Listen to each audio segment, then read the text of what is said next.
జయశంకర్ భూపాలపల్లిలో ఇసుక ట్రాక్టర్లు రెచ్చిపోతున్నారు. మేము చెప్పిందే వేదం, మేము చేసిందే ధర్మం, అంతా మా ఇష్టమన్నట్లుగా వ్యవహరిస్తున్నారు. జయశంకర్ భూపాలపల్లి జిల్లాలో మహాదేవ్పూర్, పలుకుల, బెగ్లూరు, ఎలకేశ్వరం, బొమ్మాపూర్ క్వారీలలో ప్రస్తుతం ఇసుక రిచ్లు నడుస్తున్నాయి. ఈ 5 రిచ్ల నుండి ఒక్కో రోజుకు సుమారుగా 550 లారీల వరకు ఇసుక లోడింగ్ జరుగుతుంది. నిబంధనల ప్రకారం లారీ యాజమాన్లు ఆన్లైన్ ద్వారా బుకింగ్ చేసుకున్నప్పటికీ ఒక్కో లారీ నుండి లోడింగ్ ఛార్జ్ పేరుతో 2600, ఆపరేటర్కు 500, లేబర్ ఛార్జ్ 1200, వే బ్రిడ్జ్ వద్ద 200, ఇలా మొత్తం 4500 రూపాయలు వసూలు చేస్తున్నారు. ఈ లెక్కన చూసుకున్న ఒక రోజుకి మొత్తం 24 లక్షలు, సరాసరిగా నెలకి 7.4 కోట్ల మేర సంపాదిస్తున్నారు. ఇక ఇంత జరుగుతున్నా కూడా రిచ్లో ఉన్న టీజీఎస్ ఎండీసీ సిబ్బంది పట్టించుకోకపోవడం, ఉన్నతాధికారులకు ఫిర్యాదు చేసినా కూడా స్పందించడం లేదని ఆరోపణలు వస్తున్నాయి. ఈ అక్రమ సంపాదనలో వారి వాటా కూడా ఉంటుందని లారీల యాజమాన్లు ఆరోపిస్తున్నారు.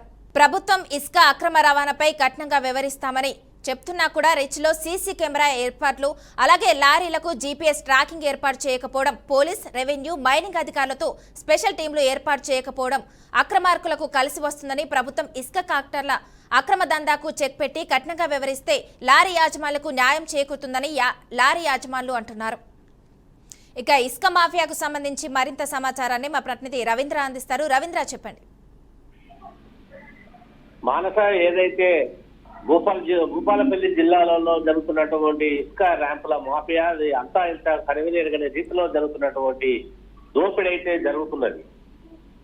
భూపాలపల్లి జయశంకర్ జిల్లాలో ఉన్నటువంటి గోదావరి నది పరివాహక ప్రాంతాలలో కొంతమందికి ర్యాంపుల లైసెన్సులు ఇచ్చినప్పటికీ కూడా అక్కడి నుంచి లేకుండా లారంతా ఉంచుకుని డంపులు చేసుకొని ఆ డంపుల నుండి దాదాపుగా ఇసుక మీరలంతా తీసి ఒక చోట ర్యాంప్ కట్టుకుని ఆ ర్యాంపులో మూసుకొని డంపు చేసుకున్న తర్వాత ఒక్కొక్క లారీకి అదనంగా 4500 ఒక్కొక్క లారీకి వసూలు చేసినట్లయితే దాదాపుగా 550-600 లారీలు వీళ్ళు దాదాపు ప్రతిరోజు పంపిస్తా ఉంటారు. 5 క్వారీలు ఉంటాయి.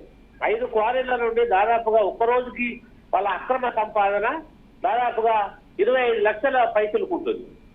అంటే ఏదైతే ప్రభుత్వ నియమాలకు దానికి ఉల్లంఘించి ప్రభుత్వ నిబంధనలకు పాతరేసి వాళ్ళ అక్రమ సంపాదన ఏ విధంగా చూస్తున్నారంటే, ఒక రోజుకు 25 లక్షలు అంటే దాన్ని మనం మొత్తానికి రోజు అంటే ఎంత అనేది ఎన్ని కోట్లకి వెళ్తుంది అనేది కూడా మనం అంచనా వేసుకోవచ్చు.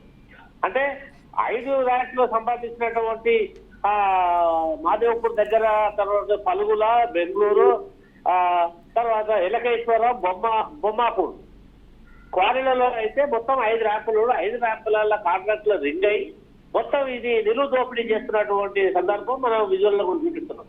అంటే ప్రభుత్వానికి ఎగనామం పెట్టి అక్రమార్గుల్లో లారీల దగ్గర ముక్కు పిండి వసూలు చేసి వాళ్ళ దగ్గర నిలువు దోపిడీ చేస్తున్నటువంటి సందర్భం వాళ్ళు అనేక మార్లు కూడా కంప్లైంట్ అధికారులకు ఇచ్చినప్పుడు కూడా అధికారుల వాటా కూడా వాళ్ళ పక్షాన అధికారులకు వాటా ఉంది కాబట్టి వాళ్ళ వాటాదానానికి ఎక్కడ కూడా వాళ్ళ పక్షాన వ్యతిరేకించడం కానీ, లేకుంటే వాళ్ళు చేసేది తప్పు ఇట్లా చేయకూడదు అనేది కానీ ఎక్కడ కూడా వాళ్ళపైన చర్యలు ఏమి లేవు. పర్యవేక్షణ లోపం కంప్లీట్ గా ఉంది. ఇది అధికారుల అండదండలతోని అక్రమ వసూళ్ల దండ, అక్రమ సంపాదనలలో వారి వాటా కూడా ఉన్నది కాబట్టినే వాళ్ళ నిమ్మకు నేరెత్తినట్టున్నారు. లారీ యజమానుల సంఘాలు కానీ, ఓనర్లు కానీ వాళ్ళు ఎన్నిసార్లు కంప్లైంట్ చేసినప్పటికీ కూడా అధికారులు పట్టించుకునేది లేదు. అంటే అక్కడ రెవెన్యూ అధికారులు కానీ, తర్వాత ఇసుక మాఫియా ఐజీఏ కావచ్చు, రకరకాలు ఉన్నటువంటి కలెక్టర్ కావచ్చు, అధికారులపైన ఆ కాంట్రాక్ట్ లైసెన్స్ క్యాన్సిలేషన్ చేసే రైట్ కలెక్టర్కు ఉంటుంది.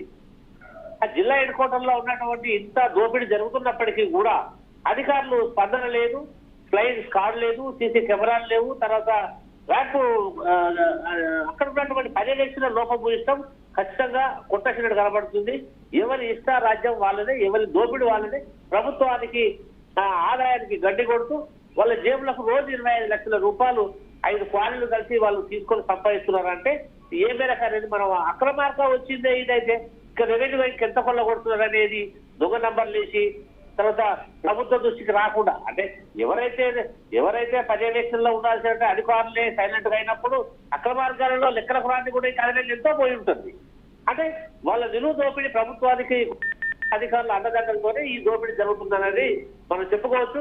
లారీలలో ఎంత మొత్తుకున్నా లారీ యజమానులు వచ్చి ఎంత మొత్తుకున్నా అధికారులు అయితే చర్య తీసుకోవడం లేదు. వాళ్ళ పైన చర్య ఎప్పటి వరకు తీసుకుంటారు, ఏం చేస్తారని కూడా ఇంతవరకు గ్యారెంటీ లేదు. అసలు అటు వెళ్ళినటువంటి దాఖలాలు లేవు.